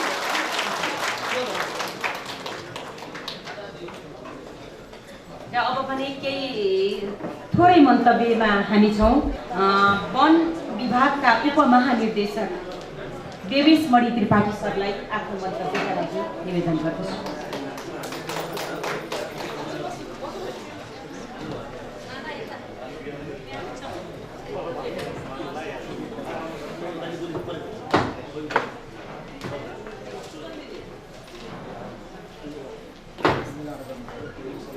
वार्षिक साधारण सभाका सबै अध्यक्षज्यू, जडीबुटी व्यवसायी सङ्घ नेपालका पदाधिकारीज्यूहरू, मञ्चमा आसीन महिला तथा सज्जनवृन्द र देशैभरिबाट आउनुभएका जडीबुटी व्यवसायी मित्रहरू र उपस्थित महिला सज्जनवृन्द, तपाईँहरू यति महत्त्वपूर्ण सेक्टरलाई एड्रेस गर्नका लागि यहाँ यसरी जम्मा हुनुभएको छ यो साधारण सभामा। र मलाई लाग्छ यो साधारण सभाले यो जडीबुटी व्यवसायको केही नयाँ आयामहरू थप्दै जडीबुटी व्यवसायलाई एउटा दिशानिर्देश पनि दिनेछ। र हामीहरू अहिले वन एक्सपर्टका रूपमा र वनको एउटा जिम्मेदार व्यक्तिको नाताले पनि यहाँहरूले जुन जुन इस्युहरू उठाउनु भएको छ, त्यो इस्युहरूलाई म मेरो निर्देशक समक्ष, मेरो कार्यालयमा त्यसलाई राख्नेछु। र कहाँ कहाँ हामीले फेसिलिटेट गर्नुपर्ने हो, मैले अध्यक्षज्यूसँग निवेदन गरेको छु कि हामी आइतबार एकचोटि बसौँ। यो एउटा एकदम हाई टाइम हो, अहिले नियमावली हामीले फाइनल गरिराखेको छ र हामी के के कुराहरू त्यहाँ समावेश गर्न सक्छौँ। 10-11 बजेतिर हाम्रो बस्ने योजना छ। बन्युवाभित्रै म यहाँहरू अब को आउनुहुन्छ एकजना प्रतिनिधि पठाइदिए हुन्छ, तर आउँदाखेरि एउटा कङ्क्रिट कुराहरू लिएर आउनु पर्यो र हामी त्यसलाई एड्रेस गर्न त्यसलाई फेसिलिटेट गर्न हामी लागिपर्ने छौँ। त्यसका लागि मन्त्रीज्यू पनि एकदम सकारात्मक हुनुहुन्छ र हामी सबैको प्रयासबाट देश विकास हुने हो र यो देश विकासको एउटा धेरै ठुलो कडीको रूपमा जडीबुटीको व्यवसाय हो। यसलाई हामी अगाडि बढाउँ र कानुनी बाधा अवसर कहाँ कहाँ फुकाउन सकिन्छ एकैचोटि सबै फुकाउन नसकिएला तर कहाँ कहाँ क्रमशः फुकाउँदै लाग्न सकिन्छ ती कुराहरूमा यहाँहरूको राय सल्लाह सुझाव निकै महत्त्वपूर्ण हुनेछ र यो आशा राख्दै यो 11औं महासभा सफल होस् र यसले देशलाई जडीबुटी व्यवसायको सेक्टरमा एउटा नयाँ दिशा दियोस् भन्ने म शुभकामना व्यक्त गर्दै आफ्नो छोटो मन्तव्य र अब भने मन्तव्यकै क्रममा पनि छौँ। छोटो मन्तव्यका लागि अतिथि प्रेमराज तिवारीज्यूलाई म आमन्त्रण गर्छु। अब जडीबुटीको समस्याहरूको बारेमा हामीले अलिअलि साथीहरूबाट सुन्न पाइयो र हामीले चाहिँ भोगिरहेको कुरा हो। अब यो तर कस्तो छ भनेदेखि आजभन्दा 10 वर्ष पहिला र आजको दिनमा हामीले धेरै नै फर्क मारिसकेका छौँ। अनि अहिले आजको दिनमा आएर हामीहरूले केही मात्रामा जति हुनुपर्थ्यो त्यो नभए पनि केही मात्रामा हामीहरू एक्सपोर्ट गर्न चाहिँ सक्षम भइरहेका छौँ। अनि हाम्रो मन्त्रीज्यूले अहिले चाहिँ हामीलाई एउटा चाहिँ आशा के देखाइदिनु भयो भने तपाईँहरू आउनुहोस् मैले सकेको चाहिँ नि जडीबुटीको लागि म गर्न तयार छु भन्दाखेरि यो धेरै खुसीको कुरा हो। हामी जडीबुटी व्यवसायको लागि हामीले विभिन्न अप्ठ्याराहरू पार गर्दै आजको दिनमा आएर यसरी बोल्न पाइयो र हामीहरूले हाम्रो व्यापारमा पनि केही मात्रामा सुधार गर्न सकिएको छ र जडीबुटीको महत्त्व अहिले चाहिँ यो देशमा चाहिँ हरेक व्यक्तिले बुझ्दै जानु भएको छ र यसको महत्त्व भोलिको दिनमा गएर तपाईँको यो के अरे जडीबुटी भनेको कुरा चाहिँ नै नेपालको सबैभन्दा बढी सेन्ट्रल रेभिन्यू कलेक्सन भनौँ सबभन्दा बढी आय स्रोत दिने चाहिँ नि एउटा माध्यम हुन्छ भन्ने मलाई लाग्छ। 1 नम्बरमै हुन्छ यो। तर हामीले चाहिँ नि यसको सही सलामत चाहिँ नि हामीले यसलाई राम्रोसँग काम गर्न सक्नु पर्यो।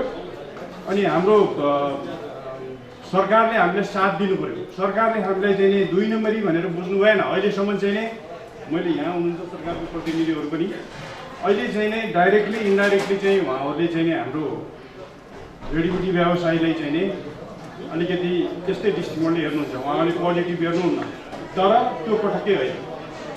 हामीले ट्याक्स तिरेका छौँ र हामीले चाहिँ नि अब बिस्तारै अहिले एक्सपोर्ट गर्न पनि सक्षम भएको छौँ। भोलिको दिनमा हामीले अहिले 1 करोडभन्दा बढी एक्सपोर्ट छ हाम्रो डाटामा चाहिँ देखिने डाटामा। तर त्यो एक्सपोर्ट चाहिँ नि देखिने डाटामा मात्रै हो तर यो धेरै एक्सपोर्ट भइरहेको छ। यसको 2 गुणा 3 गुणा हामीले एक्सपोर्ट गर्न सफल भइरहेको छौँ भने भोलिको दिनमा यसलाई चाहिँ अझै बढाउन लान सक्ने सम्भावना धेरै भएको हुँदा चाहिँ नि हामीहरूले अब यसमा लागेर काम गर्नुपर्छ।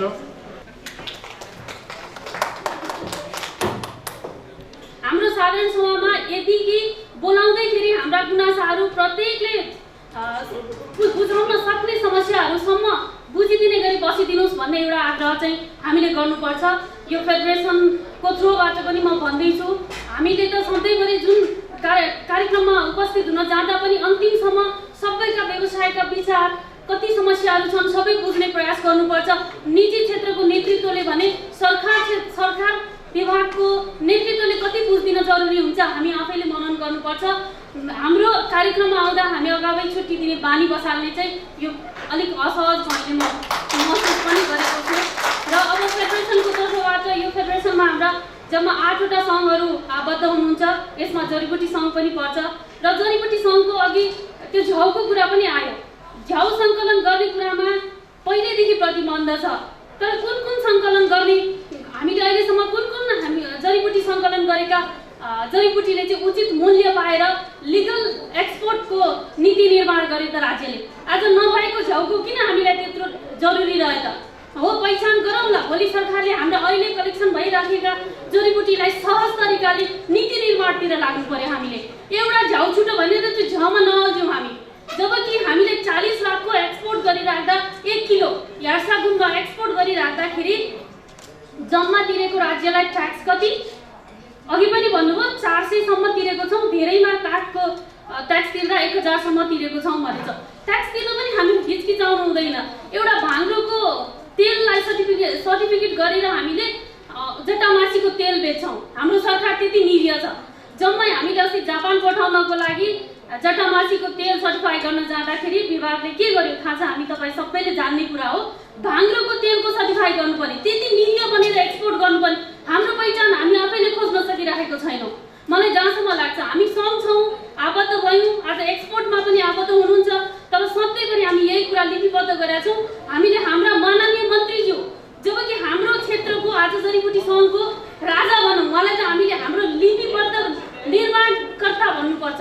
त्यस्तो निर्माणकर्तालाई हाम्रा कुराहरू सबै सुनवाई नगरिकन मलाई जहाँसम्म लाग्छ हाम्रा निर्देशकज्यूहरूले बोलेको भन्दा अगावै उहाँ जानुभएको छ भनेपछि हामीले कसलाई सुनाउने? यस्ता कुराहरूमा हामी पनि कति कुरा चुकेका छौँ। यो कुराहरूलाई हामीले मनन गर्नुपर्छ। तर राज्यले अब पनि इन्सेन्टिभको कुरा पनि अघि उठ्यो। जम्मा गुन्द्रुक बेच्दा पनि त्यही 5% इन्सेन्टिभ, 40 लाखको एक्सपोर्ट गर्दा यासा गुम्बा पनि हामी त्यही 5% इन्सेन्टिभ।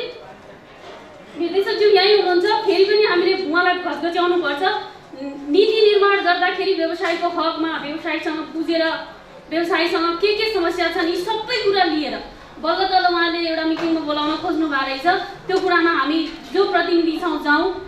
जम्मै हामीले अहिले 5% पनि एक्सपोर्ट एसोसिएसनमा आइसके पछाडि हामीले 5 देखि 10%, 15%सम्म त्यसको वस्तुगत विवरण हेरेर मात्रै इन्सेन्टिभ क्रिएट गर्नुपर्छ भनेको छौँ। गुन्द्रुक बेच्दा किन 5% इन्सेन्टिभ? 40 लाखको एक्सपोर्ट गर्दा किन इन्सेन्टिभ 5%? यस्ता कुराहरूलाई हामीले धेरै क्वेसन गरेर उहाँहरूसँग छलफल गरेर अगाडि बढ्नुपर्छ।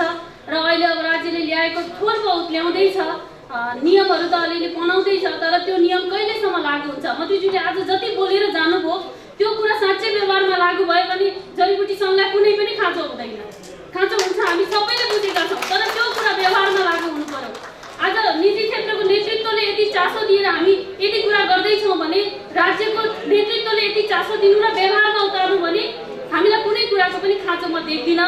त्यसले गर्दा अब नेपाल सरकारले अहिले ल्याएको राजपत्रमा पनि देखिएको छ सेफगार्ड इन्सेन्टिभ, र मेटेरियल बाहिरबाट आए कच्चा पदार्थ आयो भने यसलाई बााउन्ड्री गरेर रोक लगाउने भन्ने खालको कुरा त छ।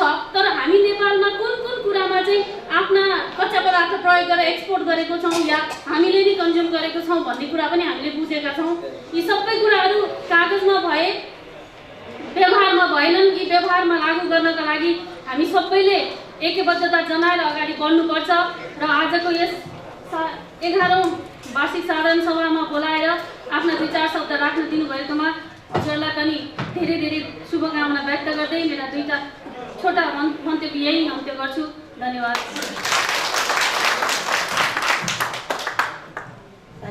धन्यवाद। अतिथि देविका बुढाथोकीज्यू, वास्तवमा उहाँले उठाउनु भएको कुरा एकदम सही हो। तर हामीसँग यति बेला वन विभागका तर्फबाट महानिर्देशकज्यू स्वयं पनि हुनुहुन्छ यहाँ। उहाँबाट पनि धेरै कुराहरू पुग्नेछन्, किनभने एउटा स्थायी सरकार त उहाँ नै हो, ब्युरोक्रेसी नै रहन्छ यो, र ब्युरोक्रेसी वास्तवमा बलियो भयो भने राज्य बन्छ पनि जस्तो मलाई लाग्छ। यही कुरा मैले यहाँ जोडेर अब भने हामी मायाको चिनो प्रदान गर्ने क्रममा छौँ। मन्तव्यको क्रम थियो अलि लामो, तर कार्यक्रम लामो भइसक्यो, हामी सबैजना अलिक थाकिसक्यौँ कि जस्तो पनि लाग्यो। त्यसै गरेर हाम्रो महानगरीय प्रहरी कार्यालयबाट सोरकुटेका प्रमुख श्री दीपक खड्काजी,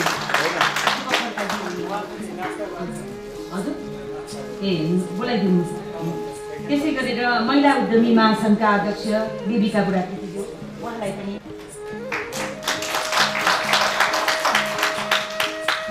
त्यसै गरेर फेडरेसन अफ नेपाल एक्सपोर्ट्स एसोसिएसनका सचिव उत्तम गौतमज्यूलाई पनि म आह्वान गर्छु यो मायाको चिनो ग्रहण गरिदिनु हुन। संस्थाको तर्फबाट अध्यक्षज्यूले प्रदान गर्नुभएको छ, ग्रहण गर्दै हुनुहुन्छ अध्यक्षज्यूहरू। त्यसै गरेर नेपाल हर्ब्स एन्ड हर्बल प्रोडक्टका अध्यक्ष प्रेमराज तिवारीज्यू,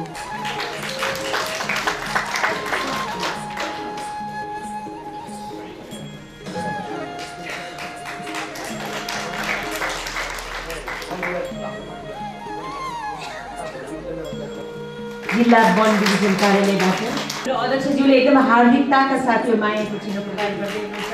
एउटा प्रेमको लागि, एउटा सद्भावको लागि उहाँहरूको यस्तै सरसल्लाह आत्मीयता सुझाव सधैँ पाइरहनेछ संस्थाले भन्ने आशा। संस्थापक अध्यक्ष संरक्षकको ठुलो भूमिका रहेको हुन्छ संस्थामा। संरक्षकज्यूलाई हार्दिकताका साथ मायाको चिनो अध्यक्षज्यूले प्रदान गर्नुभएको छ। संस्थाको निरन्तरता हाम्रो दीपक खड्का सरलाई एकदम हृदयदेखि नै यो हार्दिकताका साथ अध्यक्षज्यूले प्रदान गर्नुभएको छ मायाको चिनो। हार्दिकताका साथ निवर्तमान अध्यक्षज्यूको त धेरै भूमिका हुन्छ संस्थालाई अगाडि बढाउन र उहाँको यही हार्दिकताको आकांक्षा राख्दै अध्यक्षज्यूले चाहिँ यो मायाको चिनो प्रदान गर्नुभएको। अध्यक्षज्यूलाई यो पहिलो सत्र चाहिँ समापन गरिदिनु हुन म अनुरोध गर्छु। त्यसपछि बन्द सत्रको कार्यक्रम हुनेछ, छोटो कार्यक्रम। त्यसमा आर्थिक प्रतिवेदन लगायतका कुराहरू आउनेछन्। हामी अतिथिज्यूहरूलाई चाहिँ बिदाई गर्नेछौँ यो सत्रबाट र सबै अतिथिज्यूहरूलाई जलपानमा सरिक भएर पाल्नु हुन पनि म निवेदन गर्छु र अध्यक्षज्यूको अनुमतिले यो पहिलो सत्र यही समापन भएको कुरा म निवेदन गर्छु र सबैलाई जलपानमा सरिक हुन अनुरोध गर्छु। अब यसपछि भने यो बन्द सत्रको कार्यक्रममा हामी प्रवेश गरिसकेका छौँ। यो लेखा परीक्षकको प्रतिवेदन पनि अब यो नृत्यमय रूपमै आउँछ कि थाहा छैन, नृत्यपछि आउँदैछ है।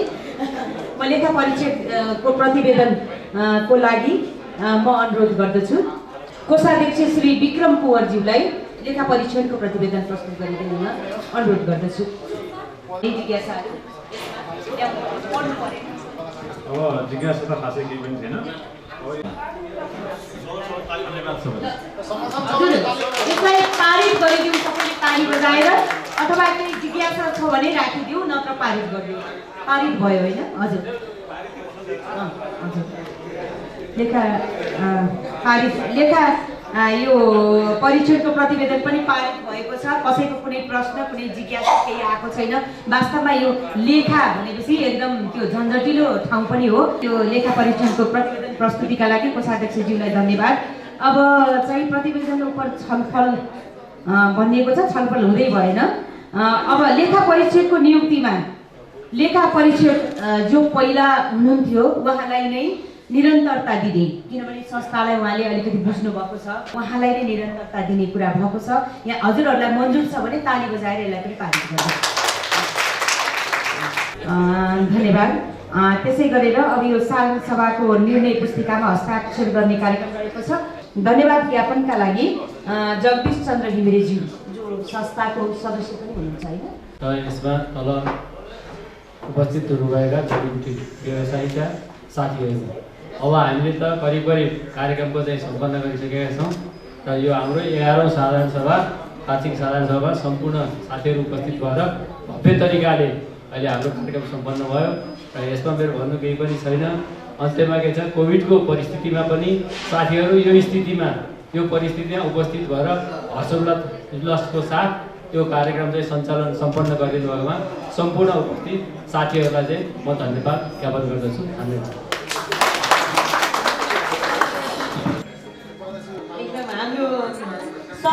सक्रिय उपाध्यक्ष पणेल सर एकदम मैले पनि एकदम उहाँलाई चाहिँ अध्यक्षज्यूले अब केही अब यस्तो मान सम्मानमा केही त्रुटि भएको भए पनि त्यसलाई चाहिँ ग्रहण गर्नुहुनेछ भनेर लगाइदिनु भएको छ। त्यसै गरेर सचिवज्यू सुनिल मानकुलादरज्यू सचिवज्यू अघिदेखि सचिवज्यूलाई त मैले चिन्दै चिनेको थिइनँ। को यो साउन्डको मान्छे हो भन्ने हालिरहेको मैले संस्था हामीले सचिवज्यूलाई मैले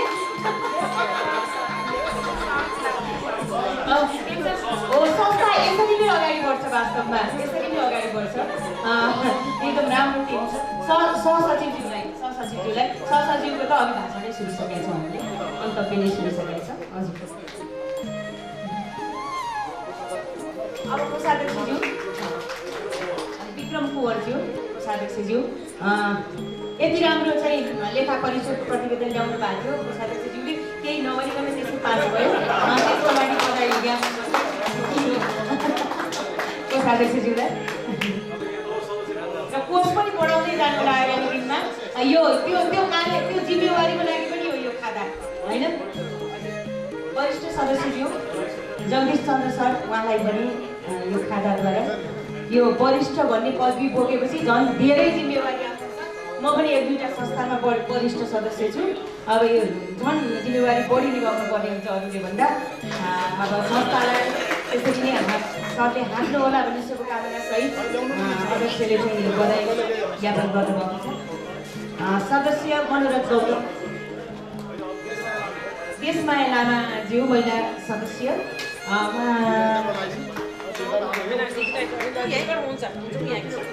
सबैलाई खादा र ब्याज वितरण गर्नुभएको थियो अघि, अब उहाँकै पालो आएको छ। र सदस्य मनोरथ गौतमज्यू, सदस्य मनोरथ गौतमज्यू अघिदेखि मुसो हाँसिरहनु भएको थियो। मनोरथ गौतमज्यू, सुदीप गौतमज्यू, अब सदस्य सुदीप गौतमज्यू, त्यसै गरेर सुरेश सापकोटाज्यू सदस्य। यो अध्यक्षज्यू धेरै बाठो हुनुहुँदो रहेछ क्या, कार्य समितिलाई यसो गरेर यो पकाउनु जानुभएको क्या, यो बधाई दिएर खादा लगाइदिएर सबै साथीहरूलाई। अब सदस्य कमल कोइरालाज्यू,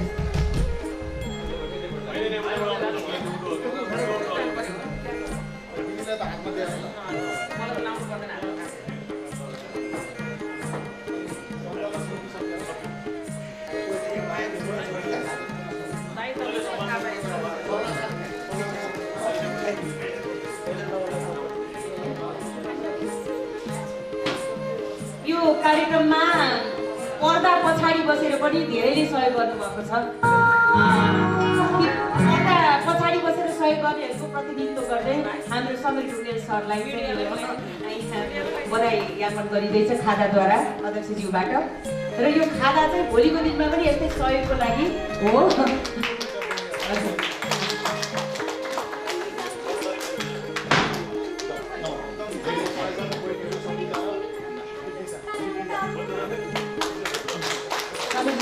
जिम्मेवारी झन् बढेको छ। अब त्यसै गरेर संस्थाका कर्मचारी बहिनीहरू दुईजना कतैको कतै हुनुहुन्छ बिहानदेखि आफ्नो लागि खादा आफै बोकेर आइदिनुलाई चाहिँ एकदम खर्च भएको छ। म बोकेर ल्याइदिनु भने माइक समातिराखेको छु।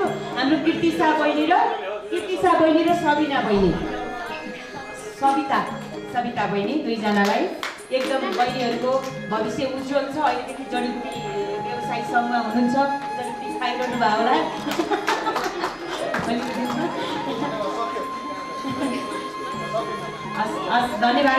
धन्यवाद सबैलाई। अब भने सांगीतिक प्रस्तुति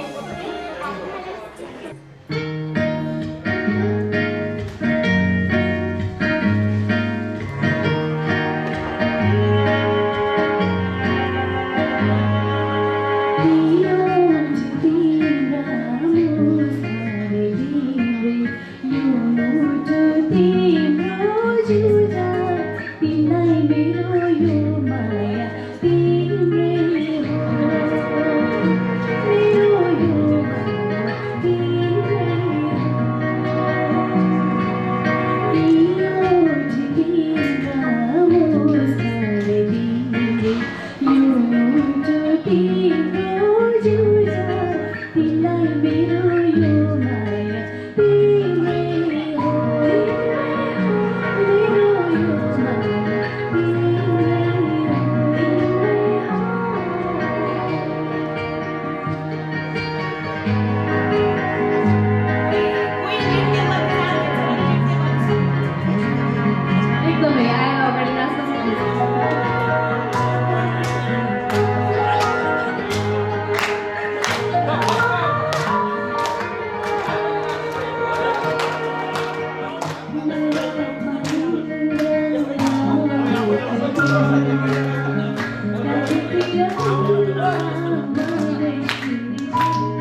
तिमीलाई मेरो यो माया तिमीलाई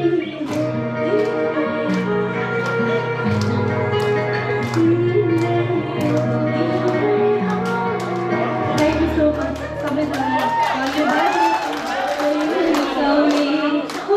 यो पकाउने सधैँ यो पकाउने मैले सौदा के पो होला माया तिमीरा जहिले रिसाउने नि जहिले रिसाउने नि कहिले होला माया फेरि माया मिसाउने निरा जहिले रिसाउने नि जहिले रिसाउने नि कहिले होला मायासँग माया मिसाउने म पनि हर्बन्छु हो मलाई यहाँ नृत्य गर्नुभयो एकदम थ्याङ्क यू सो मच हजुरहरूको कार्यक्रमको सफलताको कामना। अब समापनतिरै हामी छौँ र बहिनीलाई एकदम धन्यवाद सीमा बहिनीलाई यो साङ्गीतिक माहौलको लागि र यति बेला हाम्रो समीर ढुङ्गेल सरलाई केही शब्द राखेर यो समापन मन्तव्य व्यक्त गरिदिनु न अनुरोध गर्दछु। अब मैले सुनाउनु पर्ने कुराहरू त सुन्नुपर्ने मन्त्रीज्यू वन विभागको डाइरेक्टरहरू यहाँ हुनुहुन्थ्यो, उहाँहरू सबै जानुभयो। अब खास मैले सुनाउनु पर्ने के पनि छैन। अब यो जडीबुटीको काम भनेको जरा र बुटी, जरा पनि काम लाग्ने बुटा पनि काम लाग्ने भएर यसको नाम चाहिँ जडीबुटी भएको हो। जरा पनि काम लाग्ने बुटी पनि काम बुटा पनि काम लाग्ने त्यसो भएर जडीबुटी भएको। अब हामीले एउटा कुरा छुट्याउनु पर्छ। यहाँ अहिले यहाँ सुमन पाण्डे भाइ हुनुहुन्छ यहाँ। आयुर्वेद भनेको हाम्रो आयु वेदबाट आएको हो। यसलाई बचाउनको लागि हामीले यो जडीबुटीको चाहिँ कति ठुलो महत्त्व छ यसको चाहिँ हैन। अब मैले अघि यहाँ मन्त्रीज्यू हुँदाखेरि भन्ने त विचार थियो के थियो भने मेरो कुरा चाहिँ के छ भने जडीबुटी नेपालमा हामीले 82,000 किलोवाटको चाहिँ हाम्रो जलस्रोतको क्यापेसिटी भनेर हामीले बच्चादेखि भोग्दै आएको। नेपालमा कति जडीबुटी छ भनेर हाम्रो सरकारी संस्थाहरूलाई थाहै छैन, रेकर्डै छैन। त्यो रेकर्ड पहिला निकाल्नु पर्यो। जस्तै अस्ति मैले एउटा मेरो साधारण उदाहरण एउटा जटामसीको पुर्जीको लागि मैले माग गरेको थिएँ। धादिङ जिल्लामा जम्मा 48 किलो जटामसी छ भनेर रेकर्ड निकालिरहेको। अब त्यो त हाइपोथेटिकल भयो होइन। अब अर्को कुरा के छ जडीबुटीमा मैले भन्नुपर्ने भने म यसको अर्थ पनि बताउँछु। न मन्तरम अक्षरम नास्ति नास्ति मूल मनोसदम अयोग्य पुरुषो नास्ति यो जगतस्य दुर्लभ। यो संसारमा यो पृथ्वीमा वनस्पति कुनै औषधि नलाग्ने एउटा पनि जडीबुटी के अरे वनस्पति छैन, सबै जडीबुटी हो। हामीले चिनेको मात्रै भएर व्यापारिक चलन चल्तीमा आएको हुनाले मात्रै हामी त्यसको कुरा गरिरहेका छौँ। हामीले चिन्नुपर्ने लाख पातहरू लाख जडीबुटीहरू बाँकी नै छ। अझ हरेक वनस्पति चाहिँ औषधि मूल्य लाग्छ। अब यति साङ्गीतिक कार्यक्रम सञ्चालन गरिकन हाम्रो चाहिँ जडीबुटी व्यवसायी नेपालले चाहिँ जुन कार्यक्रम सफलताका पूर्वक सम्पन्न गर्यो त्यसको लागि चाहिँ म यहाँ टिमलाई चाहिँ साधुवाद दिन चाहन्छु। यहाँ इन्जिनियर बहिनीहरूले डान्सहरू अत्यन्त सुन्दर डान्सहरू प्रस्तुत गर्नुभयो, त्यसको लागि धन्यवाद दिन चाहन्छु कार्य समितिका सबै साथीहरूलाई। र यो कार्यक्रम सम्पन्न गर्नलाई प्रत्यक्ष अप्रत्यक्ष रूपमा जसले सहयोग पुर्याउनु भएको छ म यो एसोसिएसनको सदस्यको हैसियतले सबैलाई साधुवाद धन्यवाद दिन चाहन्छु। जय शम्भु, जय शम्भु।